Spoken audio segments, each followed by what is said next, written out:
नमस्कार, स्वागत है हमारा आर के टीवी का नया कार्यक्रम एक ऐसी भी शख्सियत।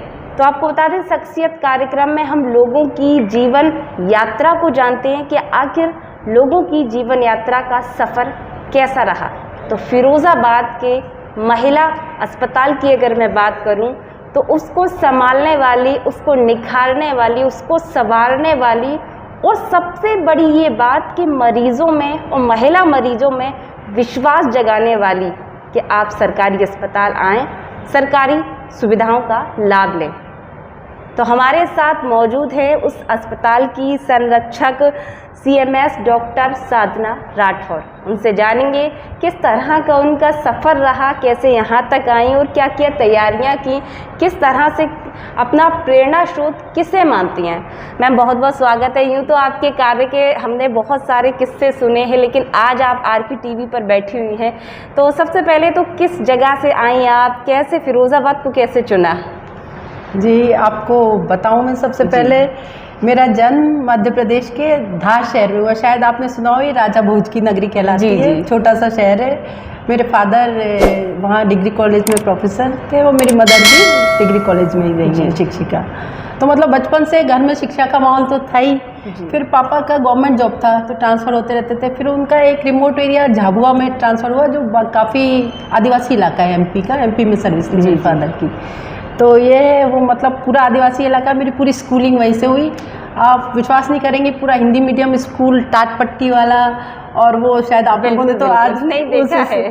पूरा तब गवर्नमेंट स्कूल हुआ करते थे और सब मैक्सिमम मतलब आदिवासी बच्चे हुआ करते थे और कुछ हम जो सर्विस क्लास के बच्चे होते थे वो थे। तो मतलब उस स्कूल से पहले अटेम्प्ट में ही मेरा फिर 11th के बाद में इसमें PMT में सिलेक्शन हुआ, मेडिकल में। तो मतलब मैं पहली लड़की थी, लड़की क्या स्टूडेंट थी उस स्कूल के। आज भी उन लोगों ने मेरा नाम बोर्ड पर, मतलब मेरा 1980 में एडमिशन हुआ था बोर्ड पर, आज भी उस स्कूल में मेरा नाम लिखा हुआ है कि ये हमारे यहाँ से पहली थी। इनकी प्रेरणा देख के फिर और बच्चों ने भी कोशिश की।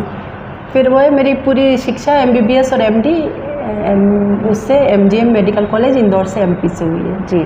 फिर चांस की बात है, मैंने कभी सोचा भी नहीं था कि मैं UP जाऊंगी। बेसिकली शायद मुझे UP इतना पसंद भी नहीं था। MP में अलग माहौल है। आखिर पसंद ना पसंद होने का कारण थोड़ा सा यही था कि पापा भाई मैरिज के लिए मैच देख ही रहे थे। किसी ने, मेरे हस्बैंड जो सर्जन है डॉक्टर राजवीर सिंह, इनको सजेस्ट किया। पापा ने देखा, पापा बहुत इंप्रेस हुए कि बहुत ही अच्छे लड़के हैं, कोई किसी तरह का वो नहीं है और जैसा चाहते। पापा ने मोटिव, मैंने कहा इतनी दूर कैसे UP के है, तो पापा ने भी समझाया। फिर मैं भी मिली, तो मतलब फिर क्या शादी हो गई। फिर हम दोनों ने अप्लाई किया था और सर्विस हमारी MP में भी लग गई थी, UP में भी। पर हस्बैंड UP से बिलोंग करते थे तो फिर हम लोगों ने यहाँ ज्वाइन किया। सर्विस इशू में मतलब हमारे 5 साल आगरा में जो दस्यू इलाका है वहाँ में पोस्टिंग हुई। तो हमने दोनों ने वहाँ रह के सर्विस की, हमेशा अपने काम में कभी कोई लापरवाही नहीं की। तो आपको विश्वास नहीं होगा, जस्ट मैरिज हुई थी पर वो दस्यू इलाका था, वहाँ समर्पित डकैत होते थे। वो आके मतलब इतना रिस्पेक्ट देते थे, शायद किसी ने नहीं दिया होगा। वो आके पाँव छूते थे हम लोग के, बिल्कुल लिटरली डर लगता था खूब, बंदूक और उनकी पर्सनैलिटी देख के। पर वो ये कि काम करते हैं तो रिस्पेक्ट मिलता है। तो उन्होंने शुरू के 5 साल जो वहाँ में कटे वो भी हमारी ज़िंदगी के सबसे अच्छे ईयर्स रहे। जी। फिर उसके बाद फिरोज़ाबाद पोस्टिंग हुई। फिरोज़ाबाद में ये है, शुरू में अल्ट्रासाउंड का कार्य किया, जो मैं आज भी करती हूँ CMS पद संभालने के बाद भी। और मेरी पूरी कोशिश रहती है कि जो भी मरीज आ रहा है मैं उसके लिए जितना कर पाऊँ उसको संतुष्ट करके भेजूँ। तो मैं CMS पद पर रहते हुए भी अल्ट्रासाउंड, पूरा गर्भवती महिलाओं का अल्ट्रासाउंड का पूरा कार्य करती हूँ। और बस मैं मुझ तक मरीज की समस्या पहुंच जाए तो उसको खुद इनिशिएटिव लेके हल कराने का पूरा प्रयास करती हूँ। मुझे ये लगता है जब हम इस जॉब में आए हैं तो हम अपना मैक्सिमम मरीजों को दें। और सबसे बड़ी बात है टाइम की पाबंदी, और आपका जो कार्य अगर उसे आप पूरी निष्ठा से करेंगे तो फिर आपको कभी कोई दिक्कत नहीं। मैम, ये सफ़र आपका बहुत अच्छा रहा, लेकिन सबसे अहम और ख़ास सवाल ये रहा, इस सफ़र में किस तरह के उतार चढ़ाव आए, क्या क्या प्रॉब्लम्स आई, उनको कैसे आपने फेस किया और आगे बढ़ती चली गई? हाँ, प्रॉब्लम्स तो देखिए, अगर आप सही ढंग से काम करना चाहें तो आती है। सबसे पहले तो स्टाफ को टाइमली आने की आदत डालना, और जो शुरू से उनका ये रवैया रहा हो कि इतनी रेगुलरिटी ना हो, तो खुद आके जब बैठ जाते हैं तो थोड़ा कहा सुनी भी करनी पड़ती है। तो फिर धीरे धीरे लेकिन सबको समझ में आ जाता है कि भाई ढंग से काम करना पड़ेगा तो वो होगा। और तो ऐसे दिक्कत जब आती है मतलब ये है कि जब कोई ऐसा काम होता है जो मैं नहीं कर सकती, अब मान लीजिए कोई मरीज ऑपरेशन के लिए आया है जी। अब तो खैर मेडिकल कॉलेज बन गया है तो ऑपरेशन के चिकित्सक मौजूद होते हैं, पर पहले जब सिर्फ फीमेल हॉस्पिटल था, मैंने 5 साल हो रहे हैं, शुरू के 2 साल खाली फीमेल हॉस्पिटल था, तो उसमें ये था कि हमारे पास सर्जन डॉक्टर नहीं थी कोई भी ऑपरेशन के लिए। तो कोई ऐसा मरीज आता था तो उसे हमें रेफर करना पड़ता था। उस स्थिति में बड़ा ख़राब लगता था कि शायद मुझे आता होता ऑपरेशन करना तो मैं कर पाती और इनकी मदद कर पाती जी। तो ये थोड़ी ये है कि जब वो काम खुद नहीं आता है तो मरीज को समझाना और वो करना, थोड़ी इस तरह की समस्या का सामना करना। बिल्कुल। मैम आखिर आपने स्वास्थ्य का ही फील्ड क्यों चुना? कोई और भी ड्रीम होगा, इसमें ही क्यों आए? एक्चुअली आपको बताओ मेरे पेरेंट्स दोनों टीचिंग में थे और मुझे टीचिंग कॉलेज की इतनी अच्छी लगती थी, मेरा शुरू से ये ड्रीम था कि मैं कॉलेज में पापा की तरह प्रोफेसर बनूंगी। बिल्कुल। मेडिकल का सोचा नहीं था, पर मेरी मम्मी का था कि नहीं डॉक्टर बनो, तो उन्होंने मेरे सामने एक शर्त रखी थी। एक्चुअली मैं कॉलेज में मेरिट में थी तो मुझे इधर तो मेरिट में पोजीशन थी तो उसमें तो लाइन पक्की थी। मम्मी ने कहा तुम एक बार मेरे कैसे ये मेडिकल एंट्रेंस एग्ज़ाम दे दो। मेरा बहुत मन था, जब तुम पैदा हुई थी डॉक्टर ने जब तुम्हें हाथ में दिया तो मैंने तभी सोचा था कि तुम इनकी तरह ही डॉक्टर बनो। जी। तो यानी माँ का सपना पूरा किया। तो बस मैंने एक बार मम्मी से मैंने कहा मम्मी एक बार ट्राई करूँगी, अगर बनना होगा तो बन जाऊँगी। तो मतलब ये डेस्टिनी कह लीजिए, ना कोई कोचिंग की ना कुछ की, एक बार बीएससी करते हुए एग्ज़ाम दी और फिर सिलेक्शन हो गया। तो फिर मुझे भी ये लगा शायद मेरे उसमें टीचिंग में ना जाके ये मेडिकल प्रोफेशन ही लिखा है। फिर यहाँ आके तो यही है कि एक बार जब पहुँच गए तो यही लगा कि मरीजों की सेवा सबसे बड़ी बात है।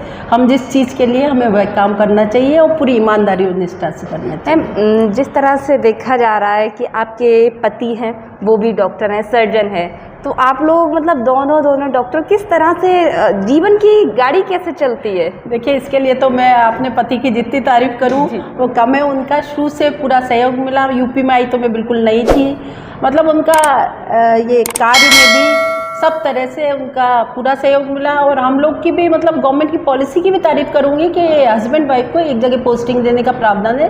तो हम लोग के जब भी ट्रांसफ़र्स हुए हमेशा साथ ही हुए, हमें इसके लिए कोई प्रयास भी नहीं करना पड़ा। तो एक ही हॉस्पिटल में कार्य किया और घर पर भी बच्चों की जिम्मेदारी में भी दोनों ने, डॉक्टर साहब की उतनी भूमिका रही। अगर मैं यहाँ बिज़ी हूँ तो उन्होंने बच्चों का ध्यान रखा। मेरा बड़ा बेटा भी डॉक्टर है, एमएस ऑर्थोपेडिक्स से, बहू भी डॉक्टर है। तो मतलब बच्चे भी हम लोग को देख के कि डॉक्टर हैं तो बड़े बेटे ने तो इसी फील्ड में जाना ठीक समझा। यानी कि आप भी सास जी भी ससुर जी भी, तो कभी बहू का अगर रोल करें तो खटपट अनबन बनती है, तो ऐसा नहीं रहा कभी? देखिए मेरी बहू बहुत ही समझदार है और ये है कि मैं तो इसमें अपने बेटे की पसंद की बहुत तारीफ़ करूँगी। मैंने उससे शुरू से कहा था बेटा मैं इतनी बिजी रहती हूँ, मैं शायद तुम्हारे लिए प्रॉपर लड़की नहीं ढूंढ पाऊँगी जी, तुम अपने हिसाब से देखो, तुम्हें जो भी पसंद आए तुरंत मुझे बताना। और आज मैं रियलाइज़ करती हूँ कि शायद मैं उसके लिए ढूंढने जाती तो इतनी अच्छी बहू मुझे नहीं मिलती। मेरे दोनों बेटे हैं तो मैं तो उसके रूप में मुझे एक बेटी मिल गई। जो बातें मैं अपने बेटे से नहीं कर पाती हूँ अपनी बहू से शेयर कर लेती हूँ। बिल्कुल। मैम ये तो आपकी जीवन की यात्रा हो गई, उसके बाद में आप नए शहर में नया जमना, रहना, लोगों में विश्वास जगाना, ये सब कैसे किया? उस समय कितनी परेशानियाँ, चुनौतियाँ रहा? देखिए जब मैं शुरू में फिरोजाबाद में आई थी तो यहाँ अल्ट्रासोनोग्राफी के अलग से फीमेल हॉस्पिटल में कोई डॉक्टर नहीं थी। फिर जब मैंने कार्य करना शुरू किया तो पहले मुझ पर ये सीएमएस का ये दबाव रहता था कि आप इमरजेंसी ड्यूटी भी करो, अल्ट्रासाउंड तो जैसे पहले होते रहते हैं, तो मैं दोनों काम साथ कर देती थी। मैंने मैडम से कहा अल्ट्रासाउंड में करना चाहती हूँ, वो मुझे करने दीजिए और मैं ड्यूटी भी इमरजेंसी कर दिया करूँगी। तो धीरे धीरे मतलब पब्लिक का इतना विश्वास हो गया कि अल्ट्रासाउंड का काम इतना बढ़ गया। और उस टाइम पेड अल्ट्रासाउंड होते थे, 100 रुपीज़ था, वो बाद में फ्री हुआ है। तो मेरी सीएमएस कहती थी, वो रोगी कल्याण समिति में जाता है, कि मैं अपनी तनख्वाह से ज़्यादा मतलब उस रोगी कल्याण समिति में 100 रुपीज़ पर पेशेंट के हिसाब से जो आते थे उससे ज़्यादा जमा कर देती। तो वही कहती थी ये इतना काम करती है कि ये अपने पे से ज़्यादा हमारे उस कोच में जमा करवाती है। मरीजों के सेवा का भाव था, मरीजों के हित में काम आता है। तो ये है कि शुरू से फिर पब्लिक धीरे धीरे अगर आप काम करेंगे तो कोई कारण नहीं है कि पब्लिक का आप पे विश्वास नहीं होगा। अच्छा मैम, एक बड़ी बात यह है कि लगातार आप आगे बढ़ी, लेकिन ऐसी कोई बात जो आपके जीवन में घटी हो, ऐसे कुछ पल बताना चाहेंगी दर्शकों को? किस तरह के मतलब ऐसा कुछ खुशी का या दुखद? नहीं, देखिए इसके लिए तो मैं भगवान को बहुत धन्यवाद देना चाहूँगी कि मैंने कभी ज़्यादा की उम्मीद नहीं की और जितना मुझे चाहिए था ईश्वर ने मुझे उससे ज़्यादा ही दिया है। और मैं उस तरह की ईश्वर में विश्वास रखती हूँ और सोचती हूँ जो भी हो रहा है मेरी ज़िंदगी में वो ईश्वर की इच्छा से और मेरे भले के लिए हो रहा है। फिर भले ही वो पॉजिटिव हो या नेगेटिव हो, नेगेटिव वक्त भी धीरे धीरे निकल ही जाता है, आरोप प्रत्यारोप तो लगते ही रहते हैं पथ पर हो तो, पर वो सब समस्याएं धीरे धीरे हल हो जाती हैं। बस अपन पूर्ण निष्ठा से अपना कार्य करते रहें तो कोई कारण नहीं है कि वो। और सबसे सुखद पल तो वही था ज़िंदगी में जब पता चलता है कि आप मेडिकल में सिलेक्ट हो गए हो, वो भी पहली बार में, तो वो पल तो शायद ज़िंदगी में कभी भूल नहीं सकते कि सारा शहर आपको बधाई देने आ रहा है कि ये पहली लड़की सिलेक्ट हुई है हमारे शहर से, तो वो सबसे सुखद। एक बड़ी बात मैम रहती है अक्सर कुछ लोग कहते हैं, ये कहावत भी है कि शादी के बाद महिलाएं या लड़कियां कुछ नहीं कर सकती, लेकिन आपने वो करके भी दिखाया, स्वयं अपनी बहू भी डॉक्टर लेकर आई, तो ये कैसे हुआ? ये तो ऐसा है, देखिए थोड़ा आपको परिवार ऐसा मिल जाए और आपके हस्बैंड का सपोर्ट हो तो लड़कियां कुछ भी कर सकती हैं लेडीज़। और आजकल तो पढ़ाई लिखाई पे इतना महत्व दिया जा रहा है, तो मुझे लगता है कि अगर करने की इच्छा होगी तो वो ज़रूर कुछ कर पाएंगे। ये बात अलग है कि अगर आप खुद ही ना करना चाहें और फिर दोषारोपण आप अपने हस्बैंड या उन पर करें कि उन्होंने करने नहीं दिया। अगर आप में कुछ करने की इच्छा है तो आप लोगों को कन्विंस कर सकते हैं कि हमें आगे बढ़ने दीजिए। आपको दोनों जिम्मेदारियां निभानी होगी, ये तो पक्की बात है कि घर का भी जिम्मेदारी भी आपको ही निभानी है और बाहर की भी निभानी है। तो अगर कोशिश की जाए तो सब कुछ संभव है। जी बिल्कुल। तो आखिरी बात क्या कुछ हमारे दर्शकों से कहना चाहेंगी, खासकर महिलाओं से, जिन महिलाओं में आपने विश्वास जगाया, उनके लिए क्या कहेंगी? महिलाओं से तो मैं सिर्फ यही कहना चाहूँगी कि वो पढ़ाई लिखाई करके आत्मनिर्भर बनने की कोशिश करें, जिससे किसी भी परिस्थिति में वो स्वयं सक्षम हो कि अपने घर परिवार की और बच्चों की जिम्मेदारी खुद उठा पाए। इसमें शिक्षा का सबसे ज़्यादा महत्व है। अगर महिला शिक्षित होगी तो वो सब अपने काम कर पाएगी।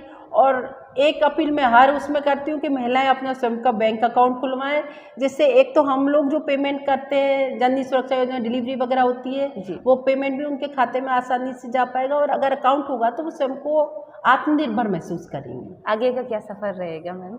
आगे का सफ़र तो ये, मेरी तो पूरी कोशिश रहेगी ईमानदारी से अपना काम करती रहूं, बाकी तो फिर गवर्नमेंट जहाँ भेजेगी, मुझे जहाँ भेजेगी वहाँ जाके अपना कार्य करना है, मरीजों की सेवा। तीर्थ यात्रा की सोचिए?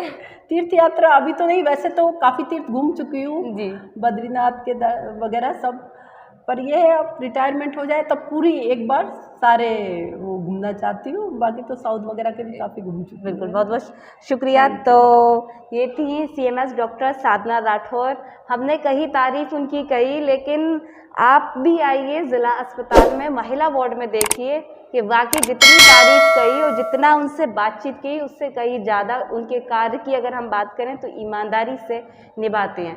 तो ऐसे ही शख्सियतों से हम मिलवाते रहेंगे आपको। तब तक के लिए दीजिए इजाज़त, नमस्कार।